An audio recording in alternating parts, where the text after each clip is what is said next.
daripada dasar yang telah diletakkan, yaitu Yesus Kristus.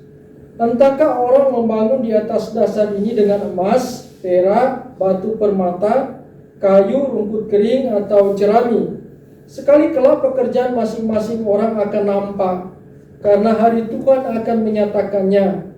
Sebab ia akan nampak dengan api, dan bagaimana pekerjaan masing-masing orang akan diuji oleh api itu. Jika pekerjaan yang dibangun seseorang tahan uji, ia akan mendapat upah. Jika pekerjaannya terbakar, ia akan menderita kerugian. Tetapi dia sendiri akan diselamatkan, tetapi seperti dalam api. Tidak tahukah kamu bahwa kamu adalah bait Allah, dan bahwa Roh Allah diam di dalam kamu? Jika ada orang yang membinasakan bait Allah, maka Allah akan membinasakan dia. Sebab bait Allah adalah kudus, dan bait Allah itu ialah kamu. Jangan ada orang yang menipu dirinya sendiri. Jika ada di antara kamu yang menyangka dirinya berhikmat menurut dunia ini, biarlah ia menjadi bodoh supaya ia berhikmat. Karena hikmat dunia ini adalah kebodohan bagi Allah. Sebab ada tertulis, ia yang menangkap orang berhikmat dalam kecerdikannya. Dan di tempat lain, Tuhan mengetahui rancangan-rancangan orang berhikmat. Sesungguhnya semuanya sia-sia belaka. Karena itu janganlah ada orang yang memegahkan dirinya atas manusia, sebab segala sesuatu adalah milikmu.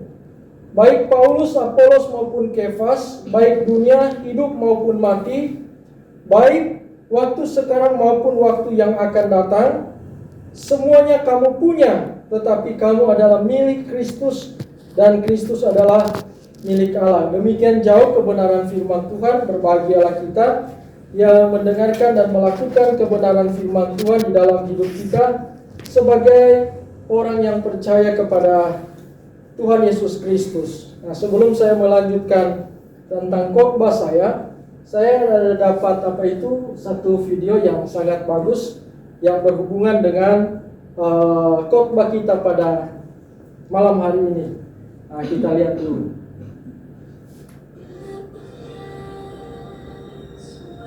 Sekeras.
Video tadi memang di sini dikatakan bersama kita bisa. Tetapi kita malam hari ini saya memberikan tema kebenaran firman Tuhan, yaitu gerakan misi dalam pencapaian pertumbuhan gereja.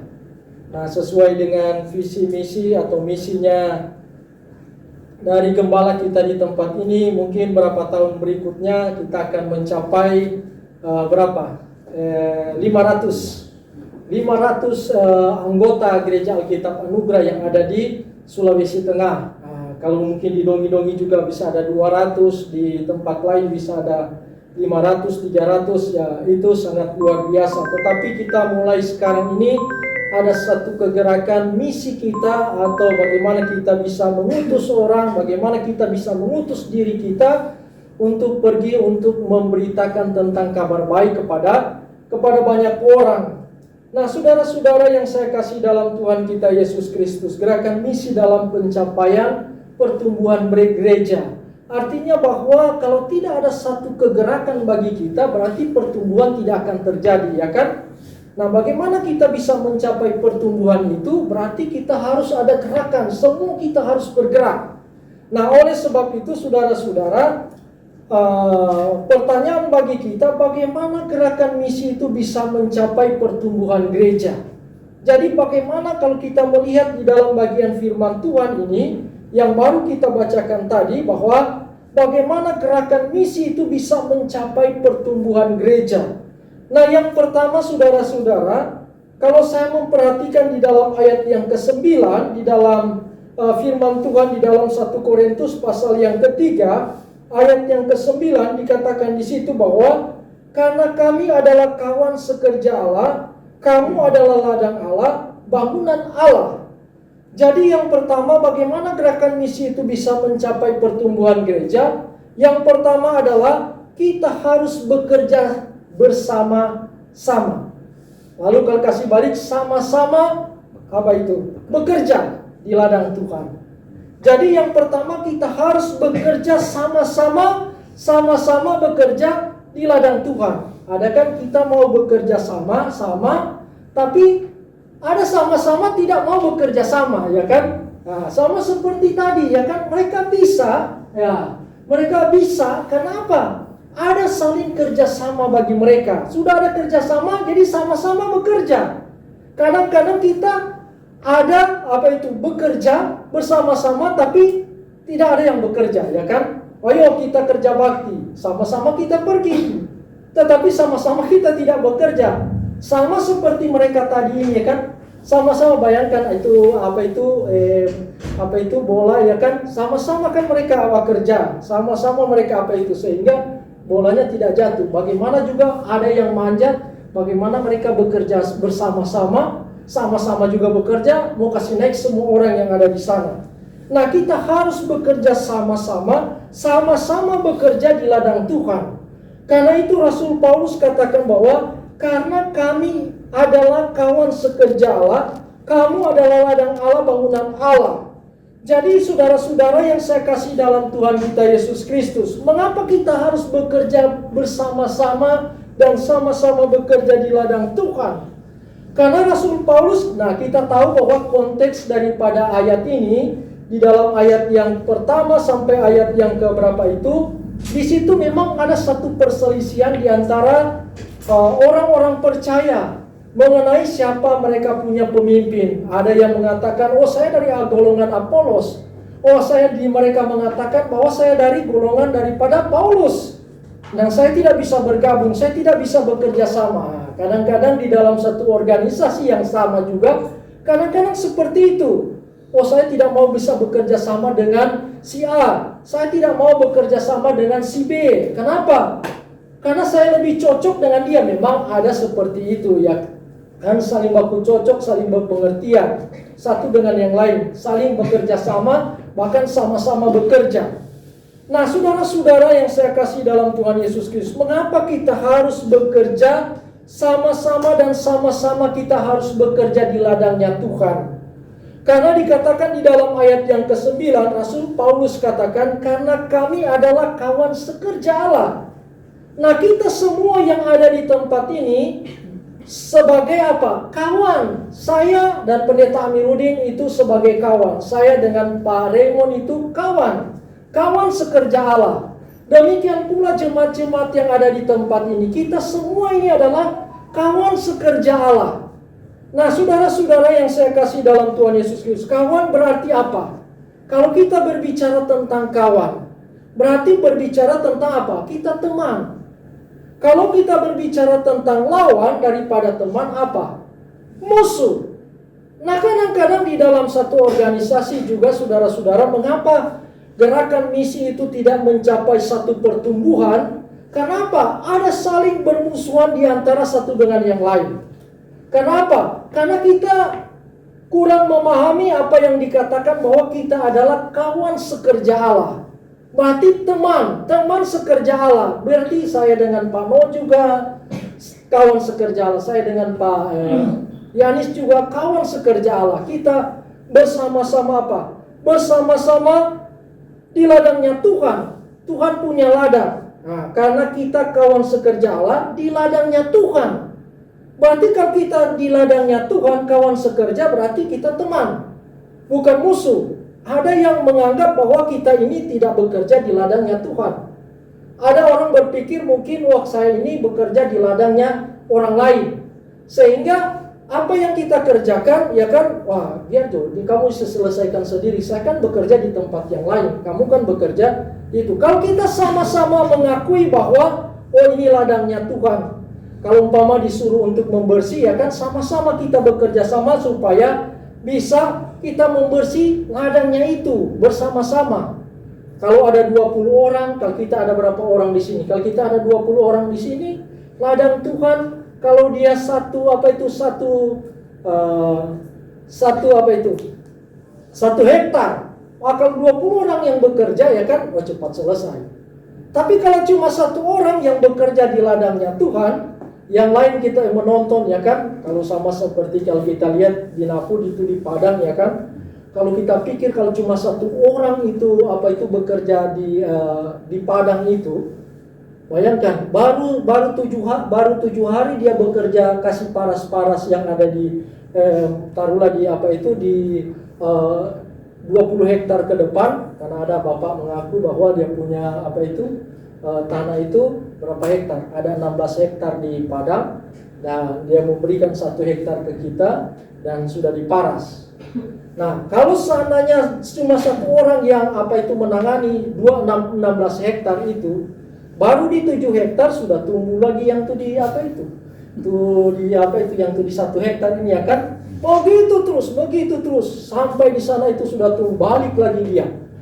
Tetapi kalau kita sama-sama bekerja di ladangnya Tuhan, kita jemaat, penatua, diaken, dan evangelis, dan pendeta, mahasiswa, ya kan, kita semua bekerja bersama-sama, karena kita tahu bahwa kita ini adalah kawan sekerja Allah, teman sekerja Allah. Bayangkan, sampai Rasul Paulus menggunakan kata ini bahwa kita adalah kawan sekerja Allah. Bahwa kita adalah teman bersama-sama dengan Tuhan, bersama-sama dengan Allah, dan bekerja untuk mengelola ladangnya Tuhan. Ya, Tuhan sudah kasih kelola sama kita. Bahkan Tuhan katakan bahwa ladang ini sudah menguning, siap untuk dituai. Karena itu minta kepada yang punya ladang, supaya dia mengirimkan pekerja-pekerja. Kalau kita tidak mampu, ya kan, Pak, kita tidak mampu, masa 2 hektar cuma 20 orang, ya kan, pekerja. Kalau kita sekarang ini Gereja Alkitab Anugerah Jemaat yang ada di Palu, ya kita berapa hamba Tuhan, kita tidak mampu Tuhan. Kalau kita mau bekerja cuma berapa orang, cuma 5 orang, baru kita mau melayani di daerah A, kita melayani di daerah B, di daerah C, ya mungkin kita tidak sanggup, apalagi sampai beratus-ratus kilo ke sana, ya kan. Belum sampai di sana, semua hari Minggu lagi di sini, ya kan. Aduh, cepat-cepat pulang. Baru sampai di sini, Pak, bagaimana, belum tembus, Bapak belum pelayanan kita di sini, Bapak sudah pulang. Kembali lagi, Pak, kapan pulang, ya kan, Gembala. Jadi, ya itulah. Karena itu kita minta, sama seperti kita ini Gereja Alkitab Anugerah yang ada di Palu, meminta supaya ada tambahan utusan-utusan Injil untuk apa? Untuk bekerja bersama-sama di ladangnya Tuhan. Jadi, saudara-saudara yang saya kasih dalam Tuhan Yesus Kristus, karena kita ini kawan sekerja Allah, yang bekerja di ladangnya Allah, berarti apa? Kita satu Tuhan. Tuhan kita siapa? Tuhan kita Allah. Satu majikan kita, yaitu Allah. Tidak ada yang berbeda-beda. Pak Minudin dia punya majikan itu Tuhan Yesus. Kalau saya, majikan saya Roh Kudus, ya kan? Pak Raymond, dia punya majikan itu apa itu? Bapa di surga. Oh, berbeda-beda. Kalau begitu bagaimana? Enggak, Pak. Saya ini majikan saya Tuhan Yesus. Oh, saya Roh Kudus. Mungkin sudah mulai terpecah-pecah kita di sini, ya kan? Sehingga gerakan misi kita, sehingga pencapaian untuk pertumbuhan gereja kita, sudah tidak lagi tercapai.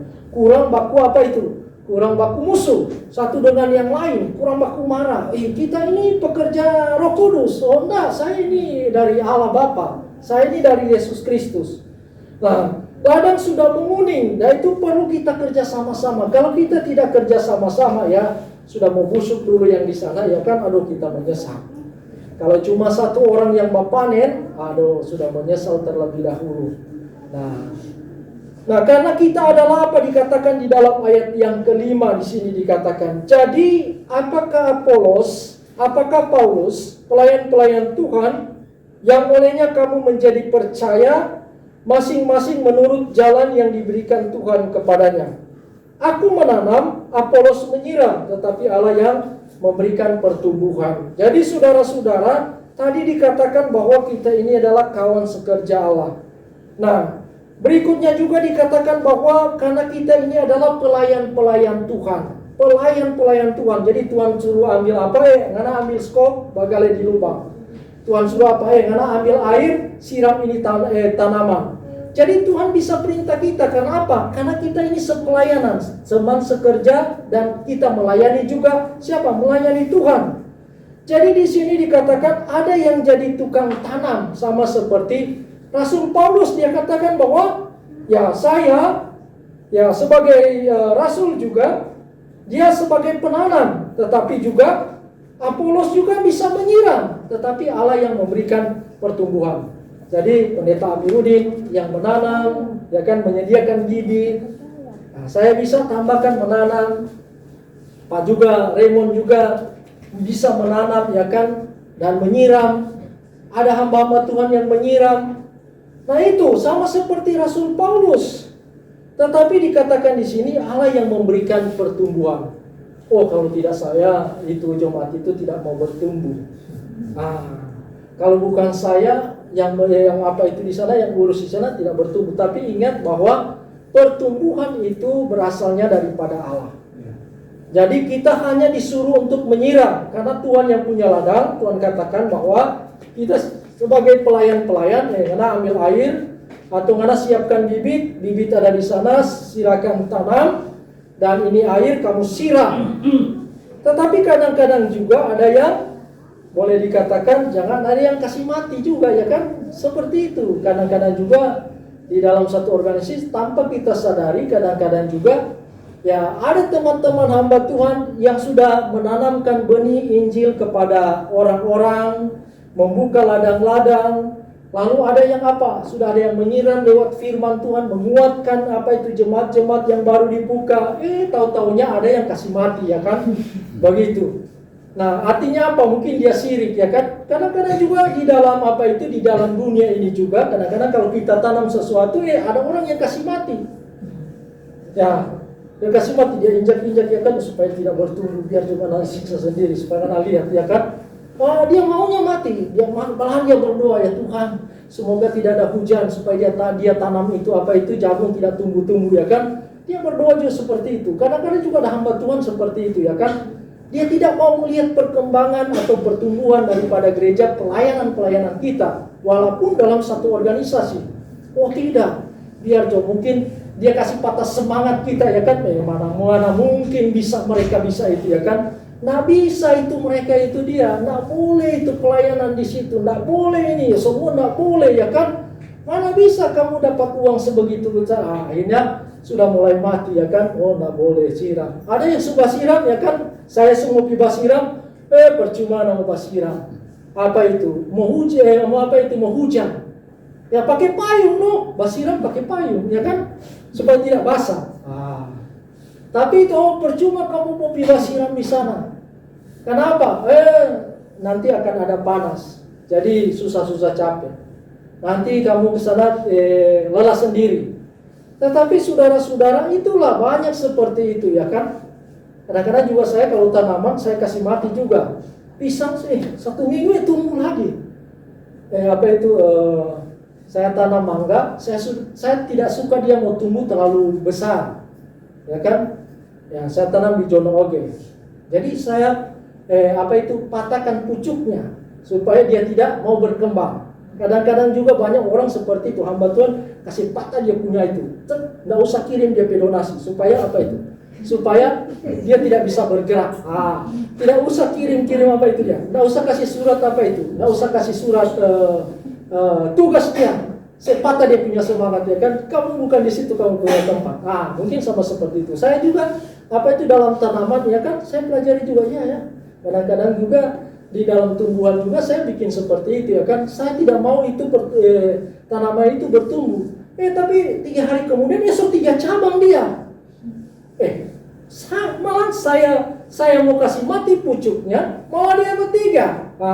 Kadang-kadang juga ada orang juga seperti itu ya kan, mau kasih mati mungkin pelayanan kita, motivasi kita, semangat kita, malah jadi malah kurang tambah itu sama dia, malah dia tambah jadi ya kan, malah dia tambah bertumbuh. Sama itu pisang, coba pisang, baru 3 hari saya kasih mati, ini saya potong, ini tumbuh. Karena saya lagi membangun di sana, di tengah-tengah di tengah-tengah rumah itu ada pisang. Jadi saya kasih mati supaya dia tidak tumbuh. Berharap supaya dia mati, malah dia tumbuh. Kadang-kadang juga orang seperti itu ya kan, harap-harap tuh gereja di sana tidak tumbuh ya kan, orang kasih mati sendiri.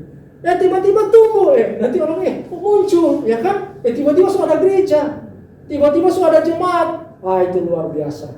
Oleh sebab itu saudara-saudara yang saya kasih dalam Tuhan kita Yesus Kristus, bagaimana gerakan misi itu bisa mencapai pertumbuhan gereja? Yang saya katakan tadi bahwa kita harus bekerja sama-sama dan sama-sama bekerja di ladang Tuhan. Kenapa? Karena kita ini kawan sekerja Allah. Karena ini kita bekerja di ladangnya Tuhan, di ladangnya Allah, bukan di ladangnya siapa-siapa. Tetapi kita ini juga sebagai pelayan-pelayan Tuhan. Pelayan-pelayan Tuhan di mana ada yang tukang siram, ada yang tukang tanam, ada yang memberikan pertumbuhan Allah itu sendiri. Dan kita harus akui juga ada yang tukang kasih mati, ya kan? Nah, oleh sebab itu saudara-saudara, di dalam ayat yang ke-8 di sini dikatakan, baik yang menanam maupun yang menyiram adalah sama-sama, dan masing-masing akan menerima upahnya sesuai dengan pekerjaannya sendiri. Nah, oleh sebab itu saudara-saudara yang saya kasih dalam Tuhan kita Yesus Kristus, bahwa kalau kita bekerja di ladangnya Tuhan, sama-sama kita bekerja di ladangnya Tuhan, ya, yang jadi tukang tanam di situ sama-sama akan menerima upah. Kita bekerja akan menerima upah. Yang batanam juga akan menerima upah, tergantung dari kecepatan kita masing-masing. Mungkin ada yang cepat sekali ya kan untuk menanam. Ya kalau sama seperti kalau di di kelapa sawit, biasa ada orang ada target. 1 kali tanam, satu pohon dikasih target mungkin berapa ribu. Dia kasih 1.000 rupiah. Nah, kamu malas ya kan? Ya kamu sedikit dapat upah. Kalau cuma 1 hari mungkin dia tanam cuma 20, ya bisa saja kali 1.000 contohnya ya kan, cuma dapat sekian. Tetapi kalau kamu rajin, paling itu akan upah kamu akan bertambah-tambah. Kalau kamu kuat siram, pupuk, begitu juga. Saya dengar juga yang mereka di sana, kalau mereka pupuk juga satu karung dikasih hadiah seperti berapa. Begitu juga kalau tukang saya kasih beda-bedakan. Masa dia lebih cepat kerja, masa saya kasih gaji tinggi sama dia ya kan? Kan beda juga. Masa dia lebih tahu cara bertukang atau cara menanam, masa saya kasih kurang upahnya. Demikian pula kita sebagai kawan sekerja Allah. Demikian pula kita sebagai pelayan-pelayan Allah. Siapa tahu kita yang ada di sini saudara lebih banyak upah daripada saya ya kan? Siapa tahu saudara-saudara masih mahasiswa, lebih banyak upah. Kita dihitung oleh Tuhan dan ini upah kamu. Ya kan? Saya tidak tahu berapa upah yang Tuhan akan berikan kepada saya, dan saya tidak tahu juga berapa upah yang Tuhan akan berikan kepada saudara-saudara. Tapi siapa tahu karena kalau saudara lebih rajin untuk menyiram, lebih rajin untuk menanam, ya kan? Ya kalau saya tahu Pak Raymond itu di mana-mana dia sedang menanam.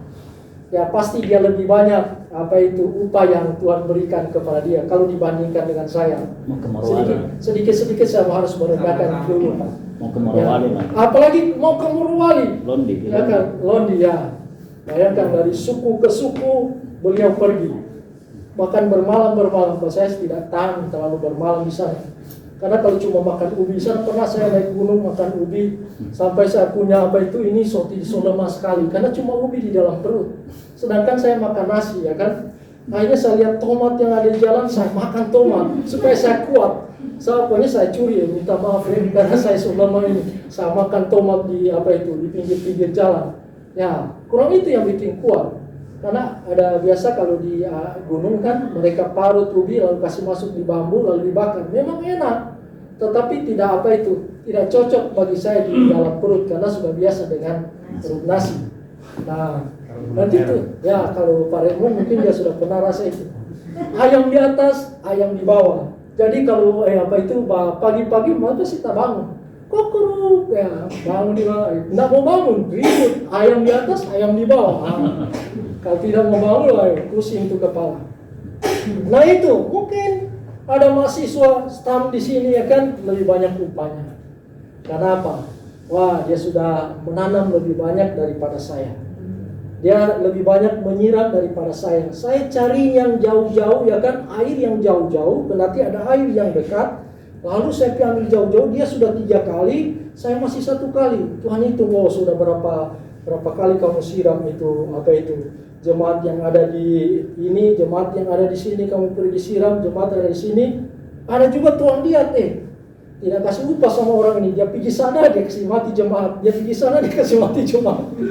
Jemaat semua lari, ya kan? Ini Tuhan bilang kamu bukan menanam, kamu bukan menyiram, kamu kasih racun apa kepada jemaat ya kan? Nah itu bahaya, dia provokasi ya kan? Sehingga jemaat lari semua, tidak ada yang tertinggal ya kan? Bahaya. Tuhan bilang mau kasih upah bagaimana anak ini, mau hitung bagaimana anak ini, ya kan? Ya, sedangkan semua lari, ya kan? Semua sudah tidak ada jemaat di sana. Ya mudah-mudahan kita tidak seperti itu. Nah yang kedua saudara-saudara, gerakan misi dalam pencapaian pertumbuhan gereja. Bagaimana gerakan misi itu bisa mencapai pertumbuhan gereja? Di dalam ayat 17 saya perhatikan di sini dikatakan, jika ada orang yang membinasakan bait Allah, maka Allah akan membinasakan dia, sebab bait Allah adalah kudus dan bait Allah itu ialah kamu. Jadi saudara-saudara yang saya kasih dalam Tuhan kita Yesus Kristus, bahwa Rasul Paulus katakan bahwa kita harus bekerja sama-sama, sama-sama bekerja membangun apa? Membangun gerejanya Allah. Artinya tubuh Kristus, artinya kita sendiri. Kalau di sini Rasul Paulus menggunakan kata bait Allah, yaitu kamu. Berarti kita membangun manusia yang rohani, yaitu kita harus membangun gereja, yaitu kita sendiri. Orang lain memberitakan Injil kepada mereka, itulah bangunan yang harus kita susun. Dan ada yang sudah meletakkan, saya tidak tahu siapa yang meletakkan pertama, tinggal kita susun, kita tinggal susun. Nah kita harus bekerja sama-sama bekerja membangun gerejanya Allah, gerejanya Tuhan, tubuh Kristus, gereja kita sendiri, atau orang yang kita injili, orang yang kita memberitakan tentang kabar baik itu. Nah mengapa kita harus bekerja sama-sama dan sama-sama bekerja membangun gerejanya saudara-saudara? Nah ayat yang ke-11 di sini dikatakan saudara-saudara bahwa karena tidak ada seorang pun yang dapat meletakkan dasar lain daripada dasar yang telah diletakkan, yaitu Yesus Kristus. Karena dasar bangunannya sudah ada, saudara-saudara. Sudah ada dasar bangunannya. Nah, kalau sama saya coba bayangkan, saya punya iman itu satu saat nanti di tempat saya itu bahwa saya akan bisa membangun. Tapi uangnya tak tahu dari mana. Sebelum gempa yang saya bangun itu sudah ada fondasi. Nah, jadi bayangkan orang pikir bahwa kita mau bangun bagaimana ya kan? Uang tidak pas-pasan. Tetapi saya sudah mulai fondasinya itu sudah lama. tiba-tiba gempa ya kan, rusak saya punya rumah yang di sebelah, akhirnya saya dicairkan stimulan. Akhirnya apa? Saya dapat dana dan saya bangun di tempat di mana yang sebenarnya saya mau buat tempat apa itu di situ, tapi akhirnya saya bisa menyusun di situ. Ya dalam jangka waktu berapa orang kaget, kok cuma 2 orang kok bisa secepat itu ya kan? Iya, karena tergantung dari orangnya itu ya kan, kita susun bagaimana. Nah sama seperti kita, mungkin ada yang lambat membangun tubuh Kristus atau jemaatnya, ada juga yang lebih cepat juga. Nah itu sudah ada dasar, Rasul Paulus katakan bahwa sudah ada dasar, yaitu Yesus Kristus. Karena itu saudara-saudara, kita harus kerjasama. Kalau tidak ada kerjasama membangun itu ya kan, ya kalau kita pusing sendiri. Karena bangunan itu harus berjalan terus di dalam ayat yang ke-10. Sesuai dengan kasih karunia Allah yang dianugerahkan kepadaku, aku sebagai seorang ahli bangunan yang cakap telah meletakkan dasar, dan orang lain membangun terus di atasnya, tetapi tiap-tiap orang harus memperhatikan bagaimana ia harus membangun di atasnya. Jadi karena sudah ada fondasi, sudah ada dasar, dasarnya yaitu Yesus Kristus, orang sudah kasih dasar, Pak, saya sudah tanam dasar di sana. Tinggal melanjutkan. Coba kalian pikir, kalau sudah ada fondasi gereja di sini, apakah kita cuma kasih habis uang untuk cuma fondasi saja? Sudah Pak, kita buat fondasi saja. Ya sudah, ya kan, pembangunan selesai. Kira-kira itu tujuan kita ya kan? Ya sudah Pak. Berapa anggarannya? 1M. Kita punya fondasi. Setelah sudah 2 tahun, 3 tahun, 4 tahun jemaat tanya, Pak bagaimana fondasi? Sudah, sama di fondasi saja. Nah demikian pula kita membangun jemaat. Demikian kita membangun gereja Allah. Baiknya Allah, yaitu orang-orang yang sudah ada dasarnya. Dia sudah tahu tentang Yesus, dia sudah tahu tentang Allah, dia sudah tahu tentang keselamatan. Tinggal sudah ada dasar-dasarnya dia. Tinggal kita yang meneruskannya. Kita ketemu. Istilahnya sudah ada bibit. Seperti yang ada di Morowali. Di Bahadopi. Itu kan sudah ada dasar-dasar anggota kita di sana. Ada dasarnya dari ini kalau membangun jemaat ya kan. Sudah ada Pak Edi di sana. Sudah ada ponakannya Pak Filipus di sana. Ada saudaranya Mama Kriswal di sana. Sudah tinggal digabung jadi satu jemaat yang besar. Tetapi kalau ada orang sudah kita kontak, sudah ketemu di jalan, sudah menceritakan tentang kabar baik kepada mereka, itu sudah ada dasar. Nah tinggal kasih lanjut, Pak kasih lanjut. So ada dasar itu, sayang itu ya kan. So beli besi, tinggal slope. Tinggal slope, mungkin ada lagi yang lain tambah lagi tiang-tiang. Oh Pak, saya suka kasih tiang-tiang di sana. Mungkin Pak Raymond, sudah Pak, nanti saya batakonya. Ada lagi yang tambah, itu terus. Nah mungkin kalau kita membangun satu bangunan, itu cuma tiang-tiang. Nah itu pekerjaan mandek ya kan. Itu pekerjaan, sudah tidak ada dana dia itu ya kan. Nah kadang-kadang juga kita seperti itu. Bagaimana supaya pertumbuhan gereja itu, gerakan misi kita itu bisa mencapai satu pertumbuhan gereja. Nah kalau kita cuma memang menyokong itu cuma sampai di fondasi, akhirnya tak tinggal begitu ya kan. Atau mungkin kita cuma sebatas daripada tiang-tiang, tiang-tiang, habis itu selesai, tidak sampai di tidak sampai di pasang atap. Sudah pasang atap ya kan, sudah dicat, itu baru namanya sudah ada kita mencapai satu target. Sudah ada sudah ada jemaat-jemaat yang ada di sana. Artinya gereja-gereja kita sudah ada 1, 2, 3, 4 orang sudah berkumpul, 5, 8, sudah 10, sudah 20, 30. Itu karena sudah ada dasar-dasarnya.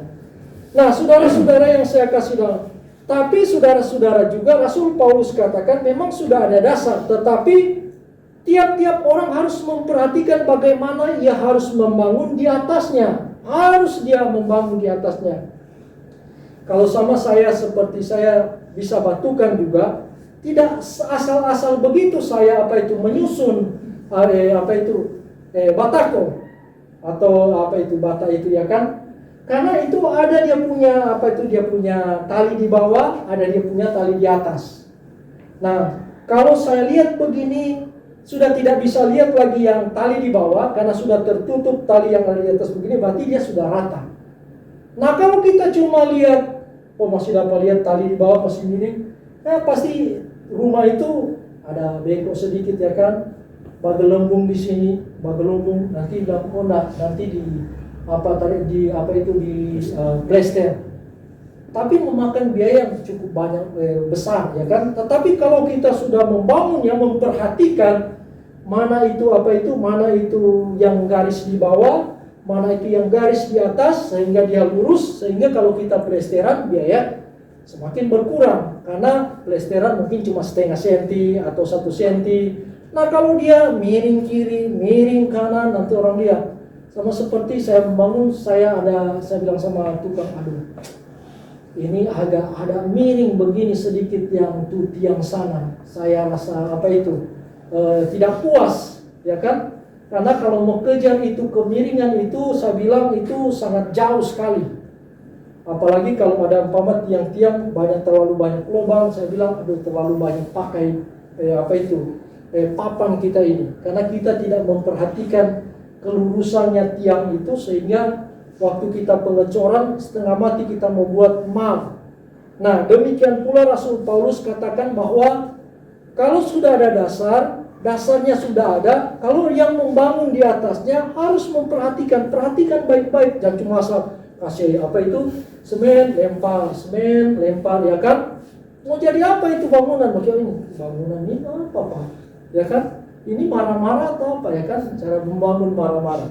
Sama seperti kita membangun tubuh Kristus, membangun gereja atau membangun tubuh rohani atau jemaat-jemaat, kita tidak asal bangun. Lempar saja firman Tuhan kepada dia, ya kan? Oh kita cuma kasih tanam saja seperti begitu. Harus ada dasar. Mungkin kita harus perhatikan, mungkin dia ini sudah ada dasarnya tentang keselamatan. Bagaimana besoknya kita harus mengajarkan kepada dia tentang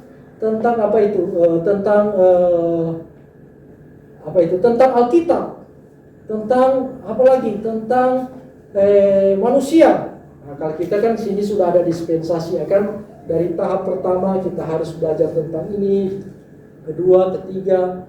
Nah kalau kita sudah punya fondasi, sudah ada sama dia, lalu kita mulai kasih sama dia eskatologi. Waduh makin bingung dia kan, sedangkan sarjana teologi saja masih pusing tentang eskatologi ya kan, tentang pengangkatan gereja, tentang kedatangan Yesus kedua kali.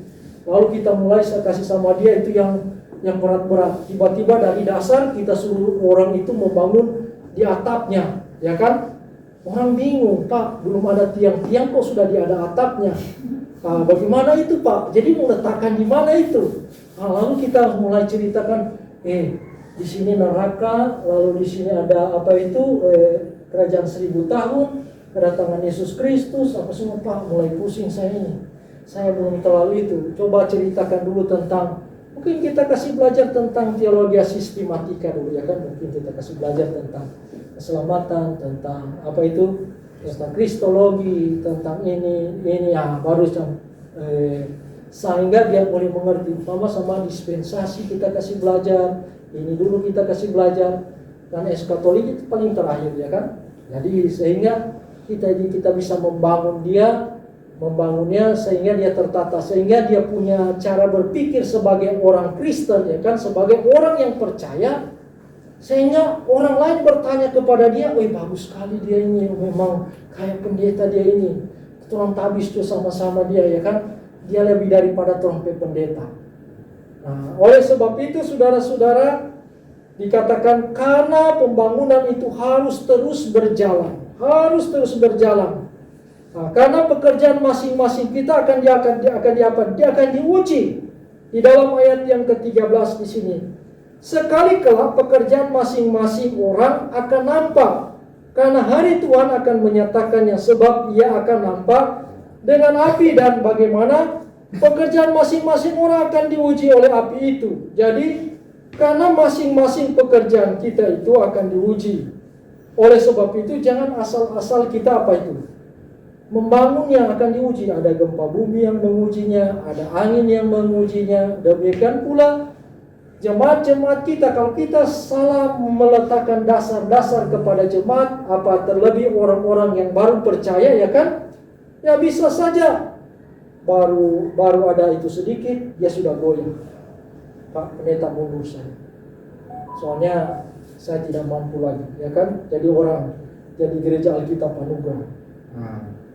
Kenapa? Ada yang meletakkan, ya karena dia pikir ini yang lebih ringan saya mau kasih. Apa itu? Ada jerami, ya kan? Ini saja, jerami saja, lebih gampang saya ajarkan kepada jemaat. Jadi jemaatnya jerami terus, ya kan? Ada juga, kalau jerami terlalu ringan, kayu agak lebih berat sedikit, ya kan? Oh, dia kasih pengajaran tentang kayu terus, ya kan? Akhirnya diuji. Masing-masing pekerjaannya akan diuji oleh Tuhan. Habis dia punya pekerjaan. Aduh, saya pikir saya sudah memenangkan orang itu, ya kan? Ternyata saya salah meletakkan dasarnya. Ternyata tidak semua orang yang saya layani itu selamat semuanya. Kira-kira seperti itu, ya kan? Mendapatkan upah semuanya. Lalu ada yang biar berat, saya harus melayani, saya harus kasih sama mereka ini. Biar berat, saya harus khotbahkan tentang bagaimana jemaat harus melibatkan diri mereka untuk apa itu, untuk misi ini. Walaupun berat, 400 juta, 700 juta itu ya harus disampaikan, ya kan? Memang berat. Ya, mau beli tanah di sana memang berat, ya kan? Karena di tanah sana mahal. Diolah saja jadi apa itu, jadi besi, ya kan? Dijual ya. Kalau cuma berapa kubik itu bisa jadi 1 ton apa itu besi, dijual besi itu ya sudah 1 bulat itu 400 juta. Nah kalau kita kerok itu yang 400 juta itu kasih jual di apa itu di IMIP, ya kan, bisa beli lagi yang tanah 400 juta. Memang berat, ya kan, memang berat, tapi inilah ya yang dikatakan di dalam firman Tuhan bahwa memang pekerjaan masing-masing kita akan diuji. Wah, kita diuji semuanya. Ternyata semuanya makin dimurnikan, jemaat-jemaat makin dimurnikan. Ada emas, ya kan? Diuji di dasarnya apa dikatakan? Entah orang membangun di atas dasar ini dengan emas, perak, batu permata, kayu, rumput kering, atau jerami. Saya sedang membangun jemaat di atas, mudah-mudahan ini sebagai emas, ya kan? Berat, sedang memurnikan kita semua sehingga pada waktu nanti kita ada di apa itu di surga, pengujian bahwa sudah teruji semua kita kayak emas, karena kita berpikir tentang bagaimana orang-orang yang diselamatkan, bagaimana orang-orang yang diinjili itu lebih berharga daripada berapa ekor babi ya? 2.000 babi, ya kan? Saya sering garah sama pendeta Musa itu. Saya bilang, pendeta Musa, ya, kalau saya pilih babi cuma 20 ekor, tapi kalau orang saya selamatkan 1 orang itu, orang punya babi itu 2.000 ekor. Berapa miliar itu yang orang selamatkan. Wah, makin dimurnikan, ya kan, makin dimurnikan, sehingga kita juga dapat upah, ya kan. Ya, tetapi memang kita lihat bahwa dasar-dasar kita yang kita tanamkan kepada jemaat-jemaat, ya kan, ini prinsip-prinsip yang kita ambil di dalam apa itu, bagaimana kita menanam gereja yang dasar-dasarnya itu apa? Jerami. Ya kita pikir, sudah, hanya yang kita, karena ringan, ya kan, ringan. Jemaat kita sudah kasih ajar tentang jerami, semua dasar-dasar jerami. Akhirnya kita sudah sampai di sana, saya pikir bahwa upah saya akan dapat di sana lebih besar daripada pendeta Amirudin. Karena di pendeta Amirudin cuma bawa 1 kilo emas pengajarannya, ya kan. Saya bawa apa? Jerami 2 truk full. Saya lebih banyak upahnya. Bakar kemari pendeta Amirudin lebih besar, lebih murni. Saya habis, habis. Tapi selamatlah, ya kan. Nah apa-apa, Tuhan bilang tidak apa-apa, habis, tapi tetap selamat juga. Tetapi bagi emas, ya kan, makin dimurnikan, tetapi dia dapat upah. Upahnya luar biasa. Ada juga dikatakan di sini bahwa perak, batu permata, apalagi batu permata, perak, kayu, apalagi kayu. Memang lama-lama kelamaan Tuhan uji, lama-lama kelamaan kita pikir, pertama diuji tentang apa itu, rumput kering. Kita pikir masih kita lebih bagus, ternyata dari dia, ya kan. makin uji jadi arang. Makin jadi arang ya kan masih bara. Ya akhirnya jadi apa? Tinggal jadi abu. Aduh, ternyata sama kok tolong duluan. Ya kan? Ya nanti tolong lihat Jo. Bagaimana Pak Filipus dan Pak Pendeta Amiruddin punya dasar-dasar ya kan? Ya, Pak Filipus dari emas karena dia dari domi-domi pengajaran yang kuat ya kan? Pengajaran kuat bagaimana bisa ada pertumbuhan mencapai 500 jemaat. Memang berat. Tetapi memang terambah pikir juga bagaimana Pak Pendeta bisa 500 kontrol cuma apa itu? Cuma berapa kursi 1, 2, 3, 4 sampai cuma 50 ya kan? Bagaimana saya masuk 500 orang di sini? Memang berat. Ya mulai dari dasar-dasar yang berat. Tapi pikir waduh kita so lebih bagus ya kan karena pakai kayu ya kan, apalagi kayu ulin. Ternyata 1 kilo ya kan, tapi berat. Rupanya luar biasa. Nah itu saudara-saudara, jadi karena pekerjaan masing-masing kita akan diuji. Jadi oleh sebab itu jangan kita asal-asalan membangun. Kita semua ini, ya kan jemaat-jemaat yang ada di tempat ini sama-sama kita membangun. Kita hanya menggerakkan, kita hanya mengingatkan. Pendeta-pendeta itu hanya mengingatkan, sama-sama kita belajar ya kan. Tetapi sama-sama kita membangun. Ya artinya ada kepala tukangnya, kamu campur tuh campurannya kan tambah air sedikit ya kan, mungkin jemaat-jemaat itu semua. Nah, jadi nanti diukur. Ada juga penambang ya kan, ada yang bagali, kita yang bagali, ada yang pergi tromol, pergi saring apa semua, tapi hasilnya tetap sama ya kan, baku bagi rata semua. Tidak ada yang saya perhatikan di tromol itu bahwa saya yang bagali saya lebih berat apa itu? Saya yang 2 kilo oh tidak, saya yang lebih bawa di sana saya 1 kilo, 2 kilo. Tidak, sama bagi rata. Setelah sudah apa itu pengeluaran berapa, ini berapa, lalu ini berapa, habisnya dibagi sama rata. Nah, kalau masing-masing kita pengajaran kita sama rata semuanya, apa itu? Pekerjaan kita sama rata semuanya. Hamba Tuhan, jemaat-jemaat yang ada. Nanti kita akan di sana, terima kasih Pak Pendeta. Memang tolong di sana memang setengah mati. Cari uang untuk apa itu dana misi memang ya karena pendeta terus dorong, akhirnya ada juga. Tapi tolong sekarang ini sudah ada apa itu? Sudah ada upah yang Tuhan kasih. Karena jika pekerjaan tahan uji, ia akan mendapat upah. Nah, jika pekerjaannya terbakar akan menderita kerugian. Aduh, saya rugi. Bayangkan saya sewa truk, 2 truk bawa apa? Bawa jerami dari apa? Dari Biromaru, dibawa di apa? Di Morowali. Saya sewa berapa? Saya sewa 1 truk ke sana sekitar 2 juta, 3 juta bawa di sana. Pendeta Amiruddin cuma bawa emas 1 kilo, coba isi popoji ya kan? tidak keluar lagi 1 juta, 2 juta ya kan? Pakai mobil sendiri, enak dia sana. Aduh, saya juga ini sudah keluar modal begitu banyak ya kan, ternyata hasilnya ya tapi kenapa Pak Tuhan bilang tidak apa-apa kamu rugi di dunia, yang penting kamu selamat ya kan. Tetapi Tuhan saya tidak mau rugi juga sampai di surga. Oh kamu masih pakai bisnis dan kalau begitu istilahnya. Nah berikutnya karena pekerjaan kita biasanya ya kan dirusak oleh orang lain, maka Allah akan membinasakannya. Di dalam ayat 17, jika ada orang yang membinasakan bait Allah, maka Allah akan membinasakan dia, sebab bait Allah adalah kudus dan bait Allah itu ialah kamu. Jadi ada yang membangun, ada yang bikin rusak. Sama yang tadi, ada yang masirat, ada yang batanam, ada yang masirat, ada yang tukang kasih mati. Mungkin malam-malam dia intip ya kan, oh di sini dia tanam Tuhan cabut. Ada yang orang tanam patok, dikasih mati itu patok ya kan. Ada orang tanam apa itu, tanam cengkih. Ya dia kasih apa itu, dia siram kasihan itu dengan apa itu, dengan racun. Sama seperti ini, ada orang yang sudah membangun bagus-bagus ya kan, dia kasih rusak. Mungkin kalau tidak dia kasih bengkok sedikit ya kan. Ya itu yang bahaya juga. Memang kadang-kadang di organisasi, dalam satu organisasi juga bisa terjadi begitu ya kan. Dalam satu gereja juga bisa terjadi seperti itu. Tapi saya dengan Pendeta Amiruddin tidak saya baku rusak ya kan.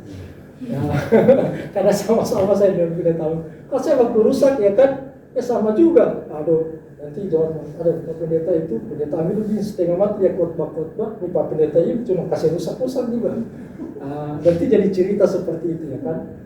Nah, oleh sebab itu saudara-saudara, ya kalau ada yang bikin rusak seperti itu, Anda akan katakan nanti Tuhan yang akan binasakan.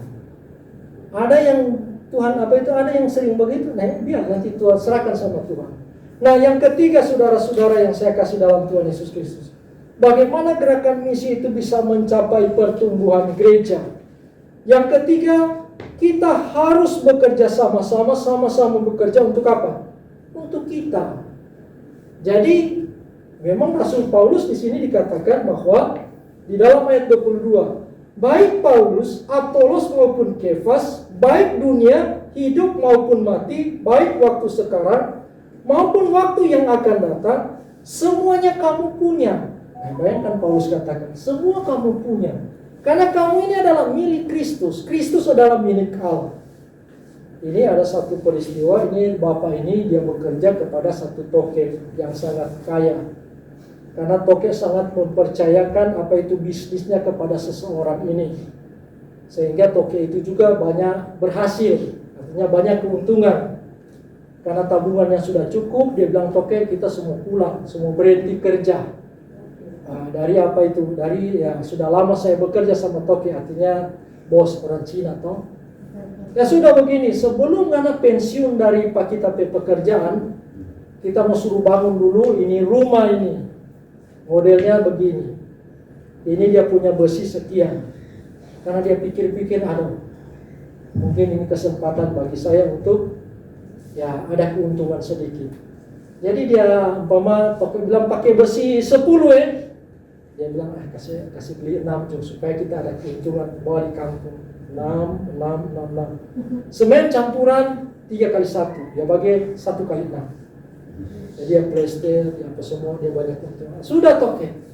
Kita semua pulang selesai ini kunci. Nah, sudah. Ini anak rumah. Ambil jo itu untuk sampai bonus untuk anak rumah. Aduh menyesal dia. Aduh. Kan kita tahu kita punya. Kita so bikin, jangankan 10 besi 12 saya bikin. Ternyata untuk dia. Jadi dia pikir, aduh saya mau cari keuntungan. Nah dalam pelayanan kita juga, Tuhan menyuruh kita, memang kita kawan sekerja Allah. Melayani Tuhan. Untuk apa semua? Kan kita milik Tuhan. Tuhan kasih kepada kita semua juga. Satu kelak nanti, apa yang kita bangun ya kan, Tuhan kasih sama kita juga. Karena itu Rasul Paulus katakan bahwa baik Paulus, Apolos maupun Kefas, baik dunia hidup maupun mati, baik waktu sekarang maupun waktu yang akan datang, semuanya kamu punya. Nah ini ada mahasiswa STAM, ya kan? Tiba-tiba disuruh pelayanan di Dongi-Dongi. Malas ada Pak Filipus juga, asal-asalan yang melayani, ya kan? Ada sekolah minggu. Tiba-tiba Pak Filipus pensiun. Oh, pensiun kan? Akhirnya apa? Diutuslah sampai di sana. Yesi punya suami kan hamba Tuhan dengan Mercy. Akhirnya dipindahkan di Dongi-Dongi. Aduh, kenapa saya dulu pelayanan di sini? Lau-lau ya. Ternyata pelayanan ini untuk saya, dipersiapkan untuk saya. Akhirnya apa yang terjadi? Aduh, tidak sama seperti dulu. Mungkin sampai itu. Sandi diutus di air panas. Ya, dibangun di sana. Biar tidak ada jemaat juga di sini. Mau buat apa lagi kan? Karena ada Ibu Selvi juga di sini. Buat apa saat penginjilan? Lulus selesai ya kan? Kawin dia. Akhirnya apa? Dia dipindahkan lagi di sana. Aduh, menyesal. Kenapa dulu saya tidak bangun bagus-bagus di sana? Ternyata ini pelayanan untuk saya. Sama seperti Rasul Paulus ya kan, sama seperti ilustrasi saya tadi. Bagaimana itu toke itu, bagaimana dia sudah, saya berutang budi kepada dia. Saya mau kasih rumah untuk hadiah untuk dia. Dia pikirkan, aduh ini kan saya pulang kampung, saya dapat modal. Jadi akhirnya dia bangun asal-asal saja. Dia udah bangun besi 6, ternyata untuk saya. Kalau bagaimana kalau gempa? Makan Tuhan saya, makan itu sendiri ya kan? Kamu sendiri yang buat. Nah, dan begitu juga di dalam pelayanan kita ya kan, kalau kita buat asal-asalan saja, setelah kita sudah menikah, ada anak, sudah pendeta senior, kita kembali lagi ke situ, hanya apa? Aduh, inilah gara-gara saya. Oh, khotbah saya jemaat marah-marah terus, saya di pelayanan jemaat ini, gara-gara dari waktu saya membentuk dari pertama. Tetapi kalau kita bentuk dari yang pertama, dari mahasiswa, ya kan, oh jemaat yang diumumkan, yang ditugaskan di sini adalah Ibu Mercy. Wah, jemaat senang, waduh, senang sekali Pak. Dulu waktu anak-anak sekolah minggu diajar oleh Ibu Mercy, ya kan, luar biasa. Sehingga mereka sekarang sudah dewasa, ada yang jadi polisi, ada yang jadi itu. Sehingga datang, waduh terima kasih, waduh kembali lagi, ingat dulu waktu saya masih sekolah minggu. Masih masih baik itu, ya kan. Baru Ibu Mercy lapla sama saya, ini nanti saya mau kasih hadiah ya. Kalau saya terima gaji pertama, saya akan kasih sama Ibu Mercy, ya kan. Sampai gaji 3 juta, saya kasih. Nah, kalau sampai kita bangun jemaat yang asal-asal, ya kan, aduh, pas kena kita 1 sen pun jemaat tidak mau kasih keluar, malas. Biar lagi kamu khotbah tentang uang, dia pikir, Ibu Mercy lalu itu, bagaimana pulang sekolah minggu, dia pukul-pukul kita, ya kan, dia cubit-cubit, mendengar tidak, sampai yang di atas pohon. Kamu telinga di mana? Tidak, ya kan? Siapa yang bunuh Tuhan Yesus? Karena itu, ya kan, letakkan dasar yang bagus sehingga kita bisa membangun. Siapa tahu nanti kelak kita akan pindah di sana. Siapa tahu kelak nanti, ya kan, Sandi akan ditempatkan di sini. Kalau saya dengan pendeta Aminuddin pensiun kan, itu. Lalu sudah jadi jemaat, gedung gerejanya sudah bertingkat, ya kan. Luar biasa kan. Amin. Nah, karena itu saudara-saudara yang saya kasih dalam Tuhan kita Yesus Kristus, di dalam ayat 23 dikatakan, tetapi kamu adalah milik Kristus. Karena kita milik Allah, kita akan punya semuanya, kita akan milik Allah. Dunia ini dikatakan kita punya. Dunia ini kita punya. Kenapa? Dunia ini milik Tuhan. Karena itu kita berdoa, masa Tuhan 15 kali berapa itu? 50. Masa itu cuma sepenggal begitu, sedangkan dunia ini Tuhan punya. Kalau perlu kasih sama saya ini. Kadang-kadang juga saya kasih kayak konyol, saya biasa berdoa. Biasa juga kalau ada mobil, saya suka ada punya mobil, saya dengan Kristi pergi di mana? Pergi di dealer. Masa Tuhan tidak bisa kasih sama saya ini mobil cuma begini kecil, ya kan? Sedangkan Tuhan punya ini dunia besar. Tiba-tiba kami bisa beli mobil apa? Avanza, lebih besar dari itu, ya kan? Tuhan kasih tunjuk. Masa Tuhan tidak bisa kasih saya rumah, ya kan? Tuhan kasih sudah berapa? Semua 3 sampai rumah. Walaupun 1 agak sedikit itu, ya kan? Nah, begitu sudah. Kalau dunia ini Tuhan punya, masa Tuhan tidak kasih sama kita yang yang dibungku itu, dibunta itu, ya kan? Berapa kali berapa? 1232. 300 juta. Masa Tuhan banyak kaya Tuhan ini. Kalau orang jual saja itu Tuhan punya tanah, ya cuma karena Tuhan tidak ada sertifikat Tuhan. Kalau terang jual, bisa terang beli tanah itu dibungkat, dibaskan di Mahadopi juga Tuhan bisa beli tanah. Semua itu Tuhan punya. Ya, pasti Tuhan buka jalan kepada kita. Nah, hidup ini juga apa? Tuhan punya. Kenapa? Hidup ini adalah milik Tuhan. Satu kala nanti hidup itu akan menjadi milik kita, hidup kekal. Waktu sekarang kita punya, sekarang waktu kita. Karena sekarang juga ada waktu adalah milik Tuhan. Waktu yang akan datang apa? Milik kita. Karena satu kala nanti kita akan bersama-sama dengan Tuhan. Karena waktu di masa yang akan datang Tuhan punya, semua Tuhan punya. Hidup, mati Tuhan punya. Bumi ini, dunia ini Tuhan punya. Apa Tuhan punya? Nanti Tuhan kasih sama kita. Kenapa? Kita milik Tuhan. Rasul Paulus katakan bahwa semuanya kamu punya. Paulus juga kamu punya. Kamu punya juga, kita punya pendeta juga, ya kan? Kita punya penatua, kita punya diaken, kita punya jemaat. Semua kita punya. Karena semua apa? Karena kita semua adalah milik Tuhan. Nah, jadi saudara-saudara yang saya kasih dalam Tuhan Yesus Kristus, gerakan misi dalam pencapaian pertumbuhan gereja. Yang pertama, bagaimana gerakan misi itu bisa mencapai pertumbuhan gereja? Kita harus bekerja sama-sama, sama-sama bekerja di ladang Tuhan. Yang kedua, kita harus bekerja sama-sama, sama-sama bekerja membangun gerejanya Allah. Yang ketiga, kita harus bekerja sama-sama, sama-sama bekerja untuk apa? Untuk kita semua. Karena kita adalah milik Allah. Biarlah firman Tuhan ini boleh menjadi kekuatan, memotivasi bagi kita, supaya kita bisa bekerja sama, kita punya gerakan misi untuk mencapai pertumbuhan gereja. Mari kita berdoa. Terima kasih ya Tuhan untuk kesempatan yang Tuhan beri bagi kami, untuk kami boleh bersama-sama belajar kebenaran firman Tuhan. Biarlah firman Tuhan ini boleh menjadi berkat, mendorong kami supaya kami ada satu kegerakan misi dalam pencapaian pertumbuhan gereja. Biarlah Tuhan memberkati kami sekalian yang boleh mendengarkan firman Tuhan malam hari ini. Di dalam nama Tuhan Yesus kami berdoa dan bersyukur kepada-Nya. Amin.